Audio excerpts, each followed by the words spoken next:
the way, the total IPv6 space is orders of magnitude larger than the number of stars in the observable universe. Makes debugging a nightmare. Here are 3 things you can do this week. This content is AI generated using deep research and verified sources. We're committed to accuracy over generic AI output. Welcome to the deep dive. Today, we're looking at the architecture and engineering of IPv6, specifically the standard defined in RFC 8200, which updated the original RFC 2460. And this isn't just an incremental update. We're talking about a move from IPv4's 4.3 billion addresses to IPv6's 340 undecillion. That's a number with 36 zeros. It's almost impossible to comprehend. It is. But the mission here, and this is the key point for today's deep dive, isn't just about getting more IP addresses, it's a fundamental redesign of the internet layer itself. The goal is to restore end-to-end connectivity and, frankly, get rid of the architectural mess that is network address translation, or NAT. We have a lot to cover: header efficiency, how neighbor discovery works, and some really critical production pitfalls. So let's start with the framework. Part 1, the IPv6 mental model. To really engineer for IPv6, you first have to internalize the sheer scale. The documentation often uses this sphere of influence analogy. If you imagine the entire IPv4 address space as a tiny red dot, maybe with a radius of 1 unit, then a single standard IPv6 64 subnet for one LAN is a sphere with a radius of 1,600 units. It's staggering. To put it another way, the total IPv6 space is orders of magnitude larger than the number of stars in the observable universe. And this scale changes our entire engineering philosophy. How so? Well, with IPv4, we were always conserving. We used things like 27 or 30 subnets just to save a few addresses. In IPv6, we designed for hierarchy and routing efficiency. Addresses are, for all practical purposes, an infinite resource. And with that comes a change in notation. We're leaving dotted decimal behind for colon-separated hexadecimal. Correct. An address is 8 groups of 4 hex digits, what we call hexdef, something like 2001.0 db8 and so on. But to make that manageable, RFC 5952 gives us strict compression rules. 2 main rules, right? 2 main rules. First is leading 0 suppression. So a hexstat like 0 db8 just becomes db8. Simple enough. Second, and this is the one that's critical for any code that has to parse these addresses, is double colon compression. You can replace any single contiguous block of all 0 hexstats with a double colon. But only once. You can only use the double colon one time in an address. Exactly. That's a structural integrity requirement. If a parser sees, say, 2001.5.1, it has no way to know how many 0 blocks to put in the first gap versus the second. It's ambiguous, and the parse will fail. So let's talk about the structure of a global unicast address. It's not just a random 128-bit number. It's hierarchical. It's very structured. You have 3 parts: a global routing prefix, a subnet ID, and an interface identifier. And that split is pretty standard. Typically, yes. The first 48 bits are the global routing prefix, which your ISP assigns to your organization. The next 16 bits are the subnet ID that gives you 65,536 subnets to use internally. And the last 64 bits are for the host itself, the interface identifier. And that 64-bit boundary is really important. It's architectural. It is not arbitrary. In IPv4, we could slice up subnets however we wanted. With IPv6, a LAN segment is almost always a 64. It has to be. Why? Because stateless address auto-configuration, or SLAAC, depends on it. The code running on network hardware, the neighbor discovery protocol, it's all built with the assumption of a 64-bit host portion. If you try to conserve addresses and use a 96 or something, you will break these fundamental automation mechanisms. Okay, so moving from the address itself to the packet that carries it. Part 2, header architecture and efficiency. As you can see in the comparison diagram on screen, the IPv6 header really embodies a philosophy of ruthless efficiency. It does. The IPv4 header is variable between 20 and 60 bytes with 13 different fields. The IPv6 header is fixed, always 40 bytes, only 8 fields. And that fixed length is a huge deal for hardware. It's a massive optimization. A router's ASIC doesn't have to read an internet header length field to figure out where the payload starts. It knows the data is always at a predictable memory offset. This allows for processing at line speed.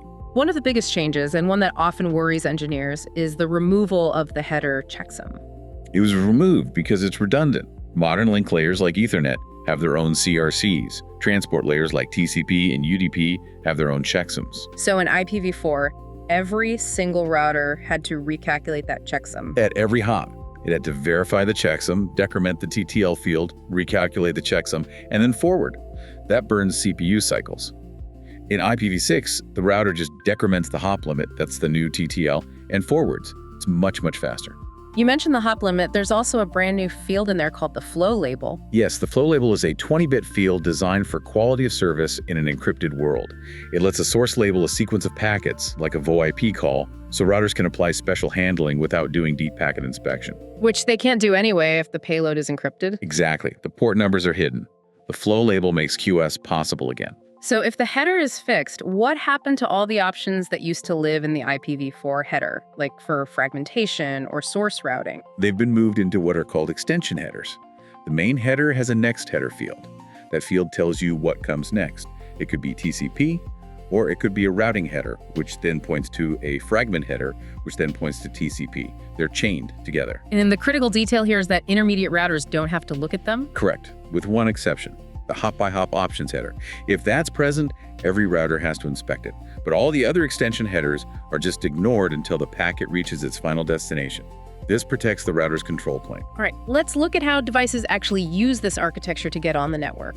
Part 3, Neighbor Discovery and SLAAC. In the IPv4 world, we had ARP, the Address Resolution Protocol, for mapping an IP to a MAC address.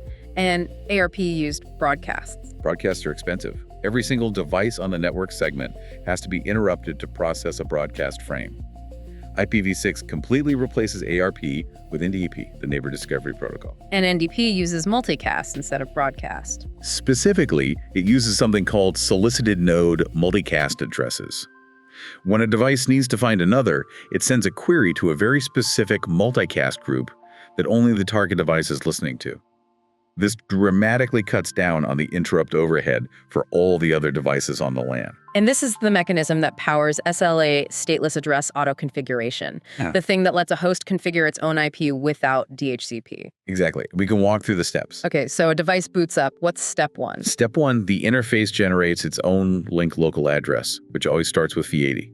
Then step 2, it has to make sure that address is unique. It performs DADD, duplicate address detection, by sending a neighbor solicitation for its own address. If no one replies, it knows the address is safe to use, then what? Then it sends out a router solicitation, or RS, message to the all routers multicast group. The local router sees this and replies with the router advertisement, an RA. That RA contains the network prefix, which is almost always a 64. And the host just takes that prefix and combines it with its own interface identifier to create its global address. That's it. The host has formed its own globally routable IP address. We have to talk about how that interface identifier is generated, though. The original method, EUI64, had some serious problems. A huge privacy vulnerability. EUI64 derived the interface ID directly from the device's unique MSE address. Which means the last 64 bits of your IP address never changed, no matter what network you connected to. Right. It made tracking a specific device across the internet trivial. So the industry fixed this with RFC 88981, which we call privacy extensions. And this is the default now in most modern operating systems. It is. Windows, macOS, Android, iOS, they all use it. Your device generates temporary randomized interface IDs for outbound connections and rotates them periodically. For servers where you need a stable address, we use RFC 720, which creates an identifier that is stable on one network but random on another. Okay, so let's get into how this all works in production. Part 4. Practical application. Right now, most companies are in a transition phase running what are called dual stack. Which just means running IPv4 and IPv6 on the same interface at the same time. The magic happens to the application layer using an algorithm from RFC 8305 called Happy Eyeballs. Happy eyeballs. Yes. When your browser wants to connect to a website, it initiates connection attempts over both IPv4 and IPv6 at the same time. It's a race. And whichever one connects first wins. Exactly. The first protocol to complete the TCP handshake wins, and the other connection attempt is torn down. And since IPv6 doesn't have to go through a NAT gateway, it very often wins that race, giving the user a faster connection. But the big hyperscalers are moving beyond dual stack to IPv6-only data centers. Meta is the canonical example. They literally ran out of private IPv4 addresses inside their data centers, so they migrated their entire internal infrastructure to be IPv6 only. At the edge, their load balancers use translation mechanisms like 464XLIT to handle incoming IPv4 traffic. LinkedIn reported big performance gains too. I think it was 30% reduction in latency. That's right. That latency drop comes from simpler routing and removing all those stateful NAT gateways from the internal traffic path. But deploying this isn't without its pitfalls.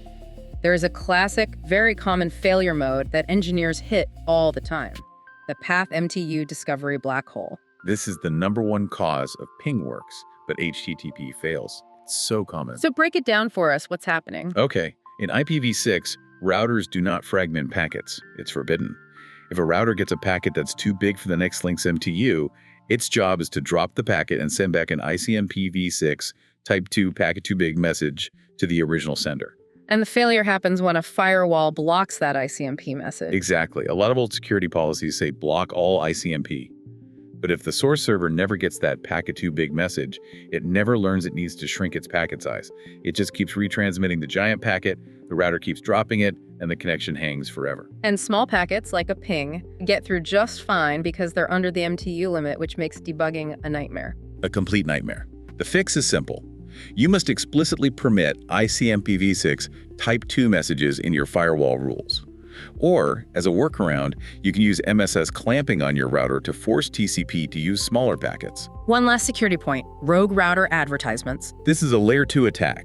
Because clients trust RAs to configure themselves, an attacker can plug a device into a switch, start broadcasting malicious RAs, and claim to be the default gateway. It's a classic man-in-the-middle attack. And the defense? It's a switch feature called RA Guard.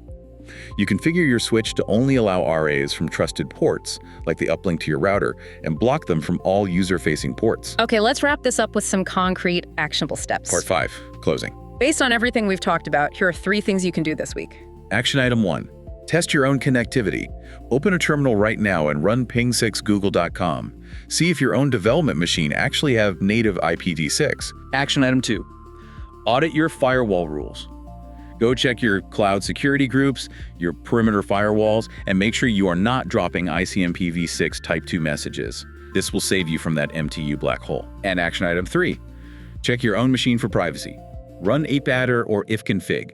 If your IPv6 address has ff.fe stuck in the middle of the host portion, you're probably still using EY64 and broadcasting your IP address. Make sure your OS is using RFC 8981 privacy extensions. We'll have links to RFC 8200, the Meta Engineering blog on their migration, and the Happy Eyeballs RFC in the show notes for this deep dive. And for everyone listening, please leave a comment. Have you run into the MTU black hole in production? We'd be very interested to hear how you debugged and fixed it. Thanks for listening to The Deep Dive. Until next time.